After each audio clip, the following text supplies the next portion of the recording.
C'est avec cette fois Yaakov qui quitte Be'er-Sheva pour se rendre à Haran. Or, ça, nous avons déjà posé la question la semaine dernière. Il est dit dans le chapitre avant, c'est-à-dire au verset 7, Vaishma Yaakov el Aviv el Imo vayelech padena Aram.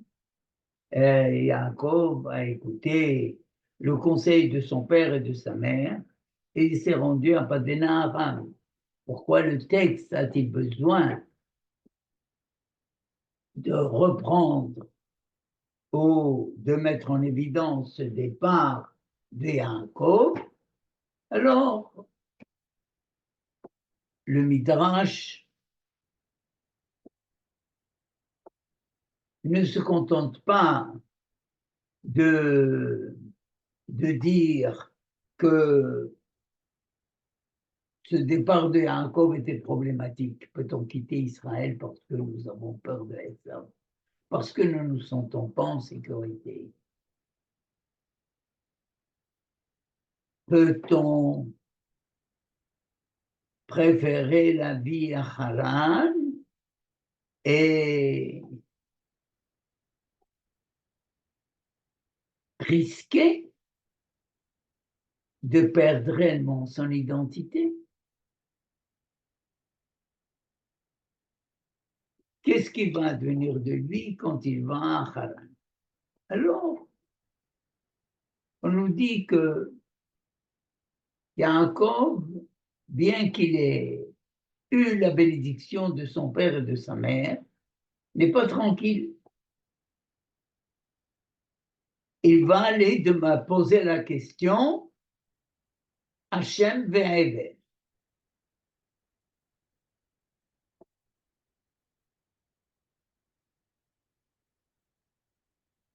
Hachem ve'ever, ce sont les référents de l'époque, ce sont ceux qui ont gardé, disons, cette identité de Ivri malgré le Dorapalaga, la dispersion ou la dislocation de l'humanité en différents peuplades, en 70 peuplades, mais eux sont restés fidèles à cette identité de Ivri et ont cherché à la transmettre à travers la famille d'Abraham.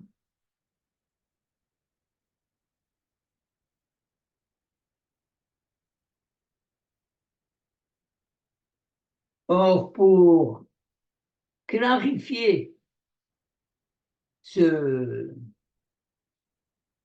départ, si il se justifiait ou non, ça lui a pris 14 ans. 14 ans, il est resté dans la yeshiva de Shem Ve'ever, et on se demande pourquoi. Ils ne se sont pas suffisamment armés pour entreprendre ce voyage. Bon. Il y a deux objectifs pour lui. Celui d'échapper à la poursuite de son frère Esav, et le deuxième, c'est celui de chercher une femme, puisque il ne peut pas prendre de fille cananéenne, ce qui va effectivement hypothéquer son identité future. Or, Yaakov doit songer à revenir de son exil auprès de Laban avec beaucoup plus d'assurance pour pouvoir affronter ça. Il n'a pas renoncé à ça.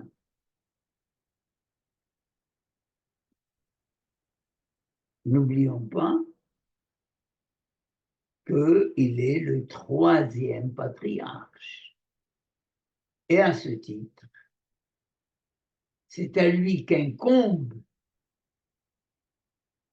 la dimension d'Israël. La dimension d'Israël, elle est différente de Yaakov. La dimension de Yaakov est, si vous voulez, une dimension israélienne.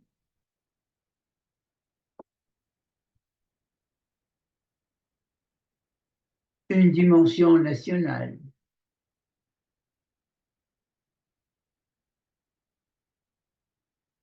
Une nationalité ensemble. Par contre, celle de Israël, c'est une identité spirituelle. C'est lui qui lui confère le titre de Adam, le titre universel de Adam. C'est lui qui le projette sur une nouvelle humanité dont il serait le promoteur. Yaakov doit devenir Israël. Et c'est la raison pour laquelle il s'arme de deux bénédictions. La bénédiction d'Abraham et la bénédiction de Yitzhak. Quelle est la différence entre les deux bénédictions? La bénédiction d'Abraham, c'est l'arracher au quotidien de la vie et l'orienter vers une vue céleste. ויוצא אותו החוצה, ויאמר לו ספור הכוכבים. ויאמר לו כה יהיה זר, אם תוכל לספור אותם, compte les étoiles, si tu peux les compter, alors כה יהיה זרעך.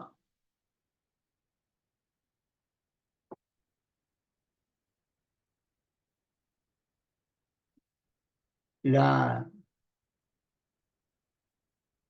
descendance que Akadosh Baruch Hu attend de Abraham est une descendance qui aspire vers le ciel, qui aspire vers la hauteur céleste, c'est-à-dire une spiritualité. Or, faut-il arracher l'homme à la vie ici-bas? Non.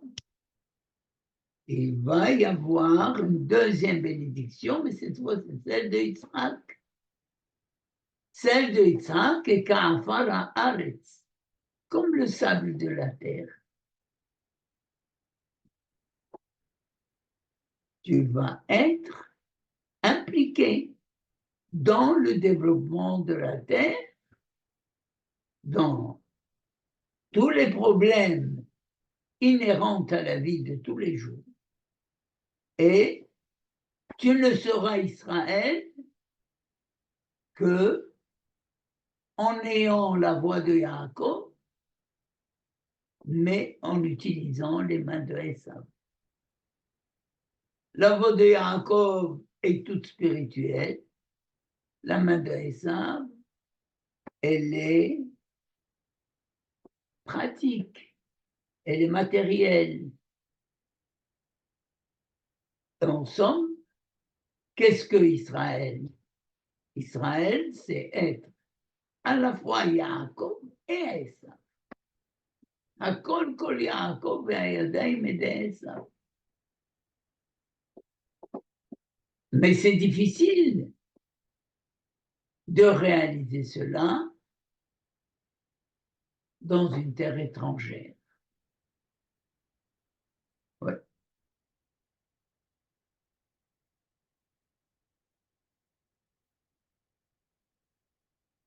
Donc, il ne se contente pas même de ces conseils avisés qu'il a de Hevel et de Shem. il va aussi demander, poser la question à Kadosh Baruch Hu.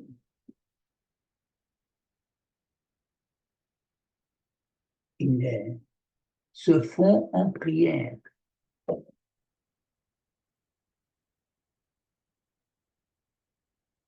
Quelle prière? La prière de Hamid. La prière du déclin du jour. La prière du matin est celle que Abraham a instaurée, a instituée. Elle est le commencement. Elle est entièrement teintée de hesed, de bonté. Rendre grâce le matin à Kadosh Baruch Hu pour les possibilités qu'il nous offre. C'est le point de départ du jour et nous le commençons sous l'enceinte de la bonté. Yaakov, Yitzhak, pardon, a instauré la prière de Mincha.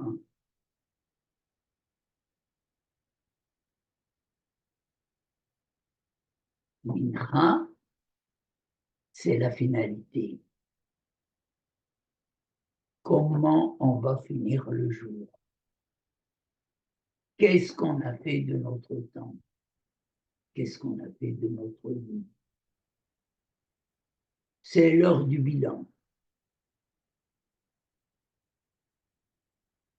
Alors,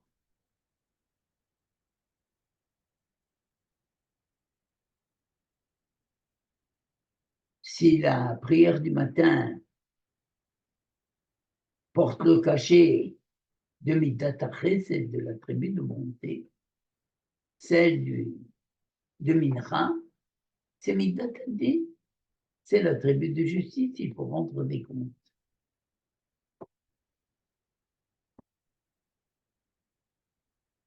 Celle d'Abraham est celle qui aspire à sortir du conditionnement par les lois de la nature, et celle de Yitzhak, c'est celle qui consacre toute sa vie sur un autel. Et où se situe Yaakov? Yaakov se situe dans l'espace du temps entre le ciel et la terre, entre Shachrit et Mincha. Paradoxalement, c'est Arbit, c'est la nuit. Oui, mais Yaakov a besoin de miséricorde. Il a besoin d'une Ashgaha pratique, d'une providence exceptionnelle.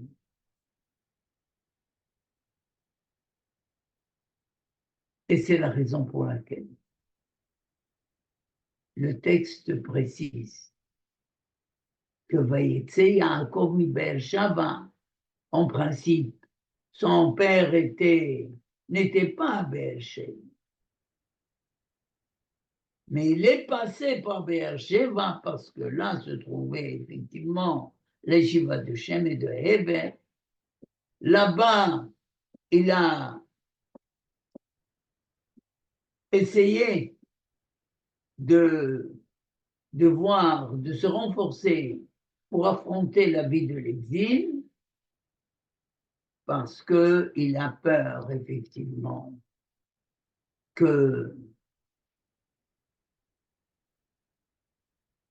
il a peur de l'échec. Quel échec? Celui de la sortie d'Égypte. Combien de personnes sont sorties d'Égypte? Le 5e du peuple. Les 4/5 ben, on préférait ne pas sortir.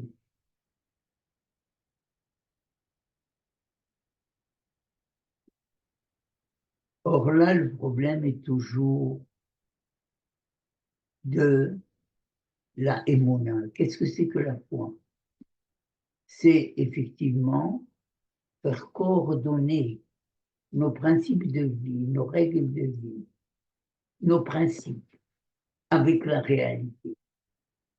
Comme quand nous sommes confrontés à notre attente, est-ce que nous sommes capables de renoncer à tout et de répondre à l'appel?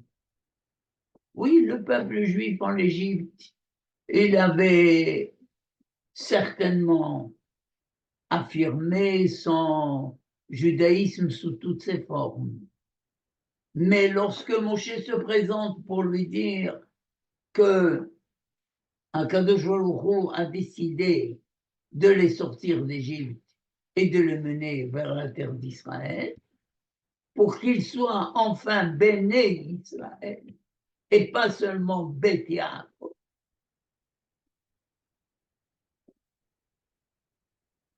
Ils n'ont pas pu faire ce saut. Les 4/5 n'ont pas pu réaliser ce saut. Or, le judaïsme ne se fie pas à des principes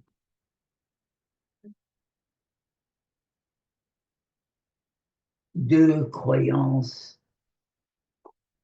abstraites, des positions philosophiques des uns et des autres.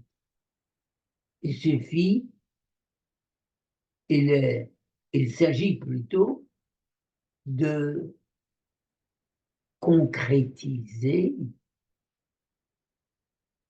cette émouna, cette foi, cette attente.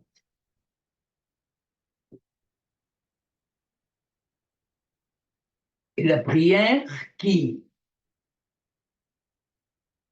vérifie cette émouna et cette attente, c'est la prière de Aaron. Nos sages disent que cet exil de Yaakov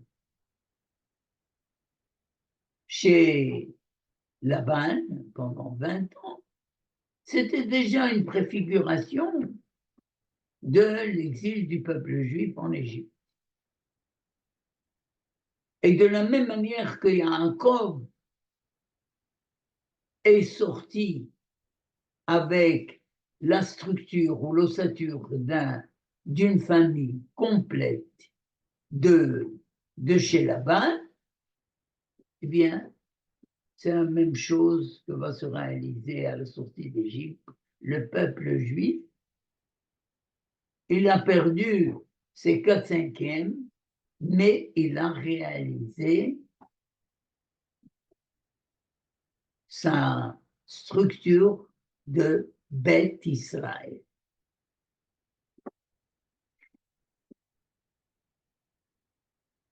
Or, cette structure de Beth Israël a besoin de maturité.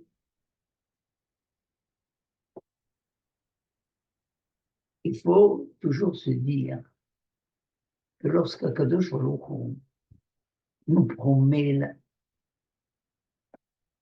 des choses dans la Bible, à partir du moment où la promesse a été faite, elles sont déjà en voie d'application. La question est, est-ce que l'homme va répondre à ces promesses? Peut-être qu'il n'est pas prêt, peut-être qu'il ne fait rien pour le mériter. Alors, le temps qui passe entre la promesse et sa réalité, c'est le temps que nous perdons, nous, à hâter la réalisation de cette promesse.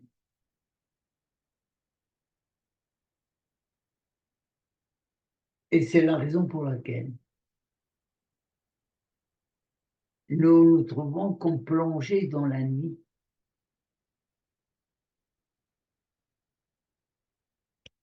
Or, il n'y a pas de mitzvah particulière à la nuit. Vous savez, à Pessah, on dit Manishtana alayla azeh mikol halelot. En quoi diffère cette nuit de toutes les nuits? Pourquoi nous nous posons cette question? Tout simplement parce qu'il n'y a pas de mitzvah de nuit. Il n'y a pas de mitzvot de nuit. Toutes les mitzvot sont concentrées sur le déroulement de la journée. Et la nuit, on complète ce qu'on n'a pas fait quelquefois, c'est tout.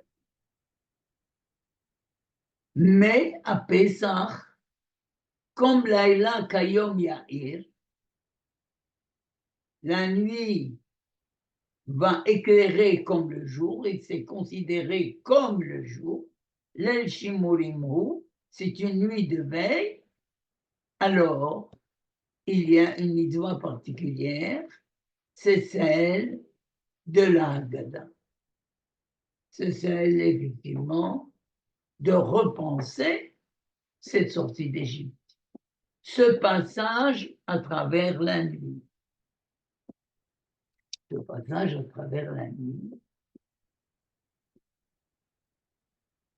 il est problématique. Vous savez, il y a un attribut d'Akadosh Baruch Hu qui est désigné par Makom. Dans la Haggadah de Pessah, Baruch HaMakom Baruch Hu. Béni soit le Makom, béni soit-il. Le Makom, c'est un attribut d'Akadosh Baruch Hu. Or, Makom, ça veut dire l'espace. En lecha davar she'en lo makom. Nul objet ne peut exister sans son espace. Il ne va pas tenir en l'air.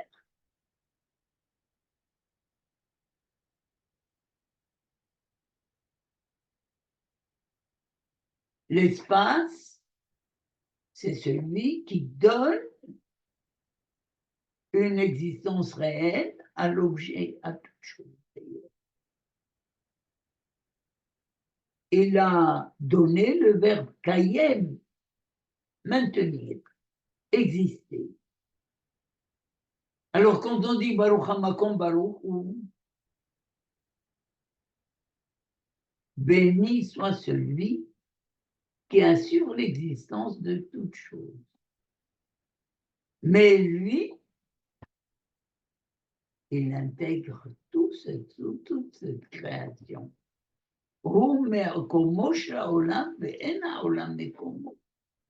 Il est le lieu du monde, mais le monde n'est pas son lieu. Et le Makom, c'est le lieu qui justifie l'existence de tout être. D'ailleurs, il est d'usage dans le monde ashkénaze de dire, lorsqu'on va présenter des condoléances à un endeuillé, un makom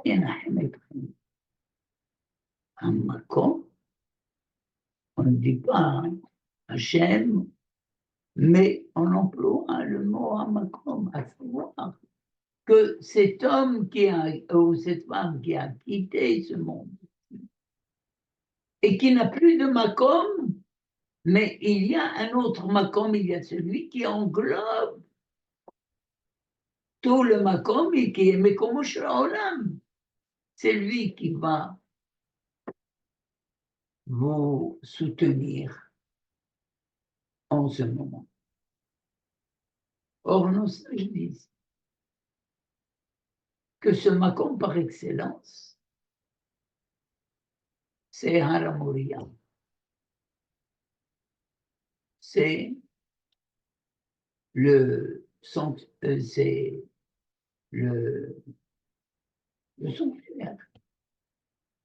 C'est le lieu de l'édification du temple. Pourquoi? Parce que c'est le cordon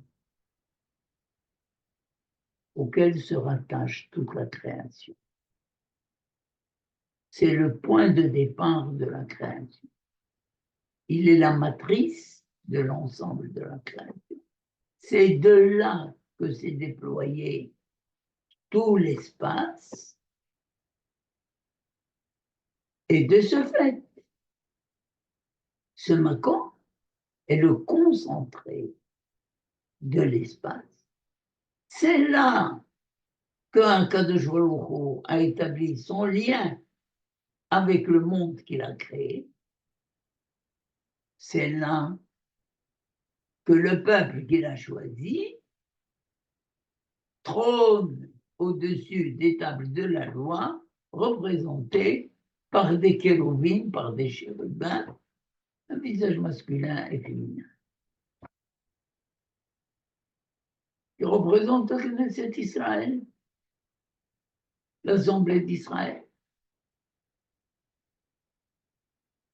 Donc,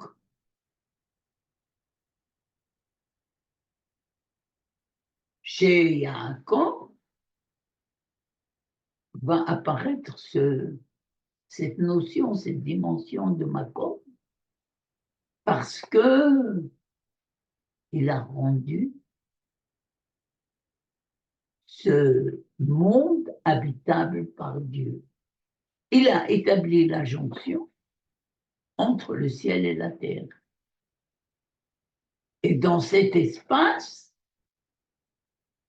qui sépare le ciel et la terre, lui, il a mis et il a dressé une échelle.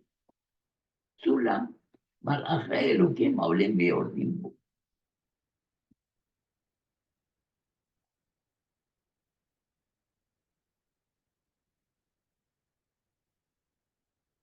Et nos sages ont précisé que Abraham a, lui, situé un Kadosh Baruch Hu sur une montagne, c'est-à-dire très haut. Mais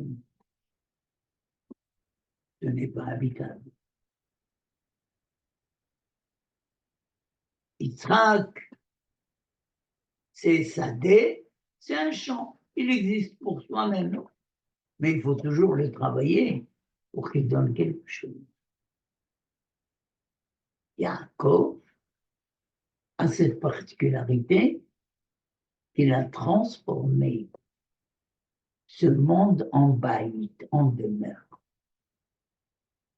Et il a permis, en quelque sorte, dans ce Makom, la rencontre de l'homme et d'Akadosh Baruch Hu.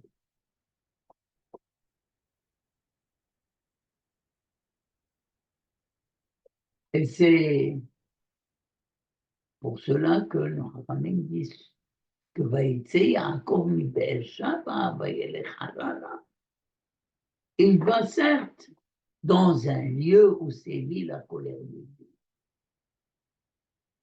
Mais de la même manière que quand ça dit quitte un lieu, on voit quel cachet il a laissé, quelle auréole il a laissé.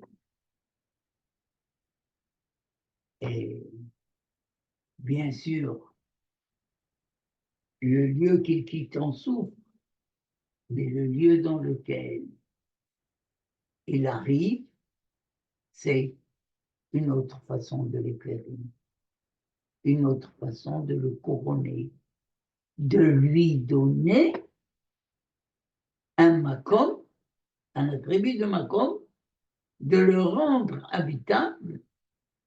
Et nos sages ont établi une relation qu'on peut essayer, mais in paro, lorsque Moshe a quitté Pharaon, c'est pour consulter Dieu, pour interroger la volonté divine. Eh bien, ici aussi, il est allé, avant de quitter Beersheba, il veut interroger la volonté divine. Et c'est ça, Vaïdgar Bamakom. Le deuxième verset nous dit, de la paracha, qu'il a rencontré le Makom. Il a rencontré le Makom. On ne le rencontre pas à un espace. Non. Nos sages disent que ici, Pégia, c'est Tefila. Il a insisté à avoir une révélation divine attestant qu'il va revenir de cette expédition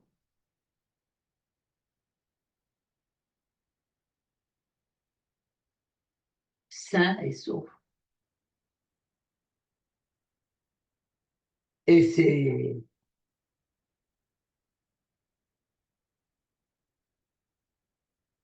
cette prière a le cachet de Hani, de la nuit. Nous avons dit que la nuit, c'est effectivement l'absence de tout. Nous éclairons la nuit artificiellement parce que nous avons peur de rester dans l'obscurité.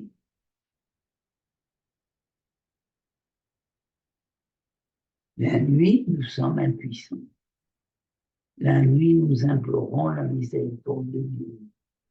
Le jour, nous pouvons découvrir le monde avec nos yeux. La nuit, nous tâtonnons. Nous découvrons le monde avec notre main.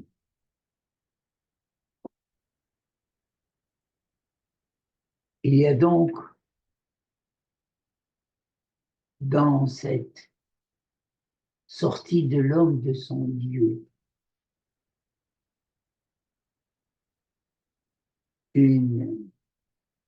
un danger énorme. Vous savez qui était condamné à l'exil? Celui qui s'est rendu compte, coupable, pardon, d'un crime par inadvertance. Alors, Akadosh Baruch Hu lui a assigné un endroit, il lui a assigné un endroit où il pourrait se réfugier par crainte qu'il ne soit poursuivi par esprit de vengeance de la famille, d'un des membres de la famille.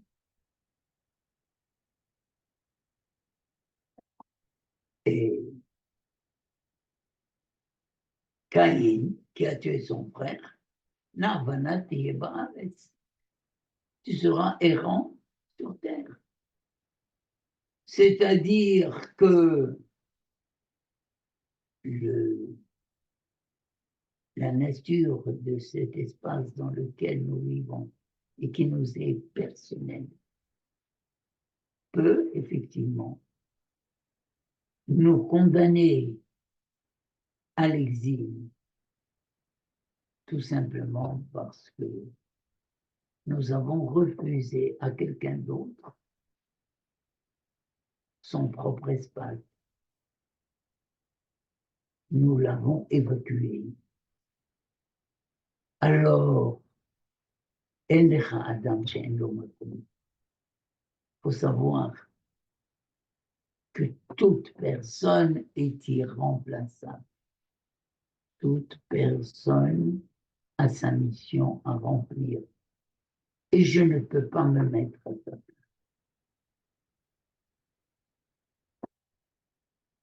Je peux être Mémalé Makom. Mémalé Makom veut dire être intérimaire. N'est-ce pas? Faire ce que quelqu'un n'a pas pu accomplir, finir. Bon, il peut y avoir différentes raisons. Il peut y avoir même un makom, un lieu de pensée. יש מקום לסבר הזאת. Il y a lieu de penser autrement. Mais c'est un changement de registre.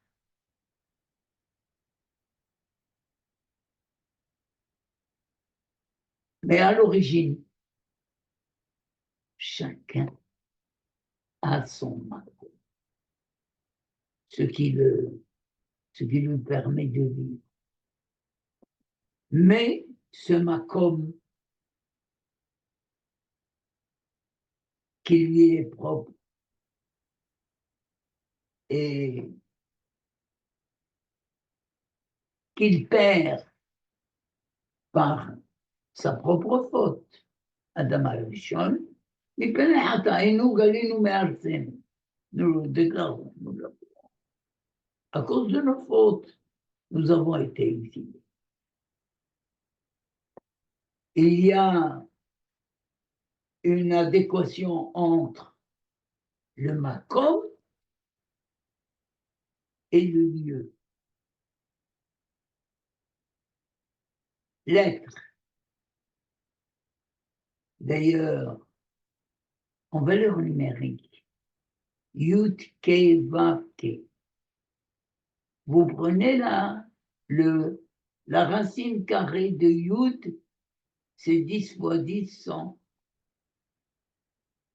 Vous avez épuisé toutes les possibilités en multipliant par 10. Il en est de même dans le He 25, 5 fois 5, 25. Dans le Vav 6 fois 6, quand vous additionnez la racine carrée de Yud Ke Vav Ke, vous avez le total, la gematria de Makom. La gematria de Makom, la valeur numérique de Makom, est de 186. Et la racine carrée de Yud Ke Vav Ke, c'est également 186. C'est vous dire comment cette notion de Makom est véritablement une, disons, un conduit de spiritualité de l'homme dans son espace de vie. C'est ça ce qui fait son point de rencontre. Alors maintenant, cela ne se fait que de jour, comme je dis, mais la nuit, nous avons dit, c'est ce qui correspond à l'exil. L'homme est en exil la nuit parce qu'il est incapable d'agir. Il est incapable d'avoir une vue d'ensemble. En tâtonnant, on ne peut avoir, on ne peut toucher que des éléments fractionnés du monde qui nous entoure. Combien même nous éclairerions notre environnement, nous restons dans un rayon de lumière bien délimité.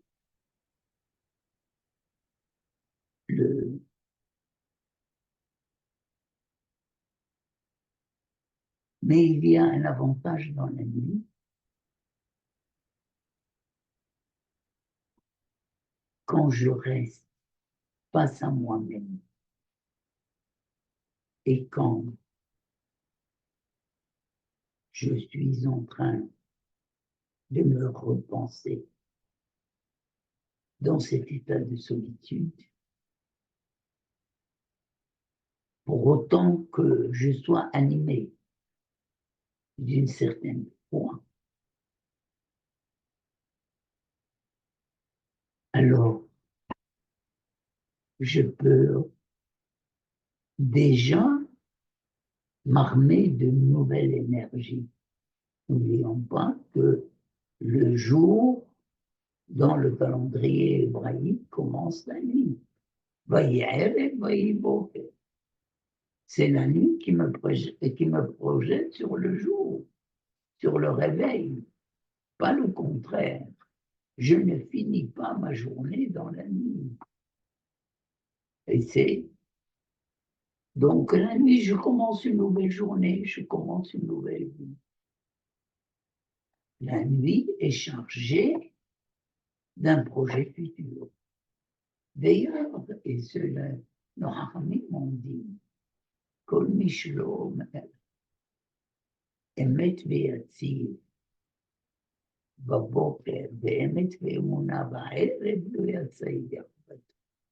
Celui qui ne s'acquitte pas de la récitation de Emet Ve'atziv, c'est-à-dire de louer un Kadosh Baruch Hu pour toutes les bontés, pour toutes les faveurs qu'il lui a faites le matin, et qui n'affirme pas sa foi dans les événements futurs, dans les miracles futurs, dans la providence future de Emet Ve'emuna, le soir, alors il n'a pas accompli son devoir, le Yatei d'Arbatou, il ne sait pas quitter son devoir. Ça, c'est ce que la manière dont explique le Hachamim, Vaïdga Bamako, Vayalen Sham Kiva Hashemesh. Il a passé la nuit là-bas. C'est le. Il a. Donc, il appelle à cette prière du soir, de la nuit, où cet espace devant lui s'est rétréci. Et il ne peut voir que Mekomo Sheolam. Il ne peut effectivement se replier que sur sa foi.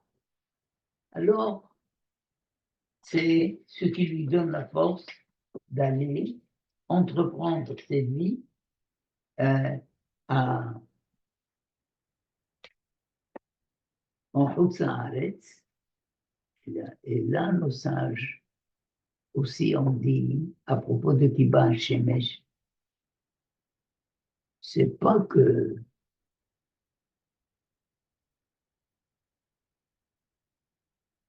le soleil s'est couché. Le Kadosh Baruch Hu a fait que le soleil se couche. Il voulait rester. Alors il a donné un exemple. Quand un roi veut s'isoler avec son ministre préféré ou bien-aimé, il éteint les lumières, ça veut dire qu'il veut réellement discuter avec lui dans l'intimité. Et ici, il s'agit de cette discussion qui encourage Yaakov à sortir vers le monde extérieur. Pourquoi? Parce que sans cela, il ne pourrait pas revendiquer le titre d'Israël. Il ne pourrait pas être le Adam. Et c'est je crois, cet itinéraire de Yaakov Avinu qui la nuit de l'exil, dans laquelle il, après de nombreuses hésitations, il engage sa vie, que Vaikach me avne hamakom vayatemer. Vaikach me avne hamakom, il prit des pierres du makom. Les pierres du makom, ils sont au nombre de 12, disent sages. Et ce sont les pierres qui vont, en somme, constituer les éléments fondateurs du peuple juif. Vayasemer Ashotav. Et là, il les met pour se protéger des Hayot Raot. Nous verrons cela la prochaine fois. Va Yalen Bamakoma. Il passe cette nuit. Il va avoir cette révélation qu'il a demandée et ce qui va effectivement lui donner la force d'entreprendre cette expédition dans le monde de la vanne. Or, le monde de la vanne, c'est celui qui a conservé jalousement le titre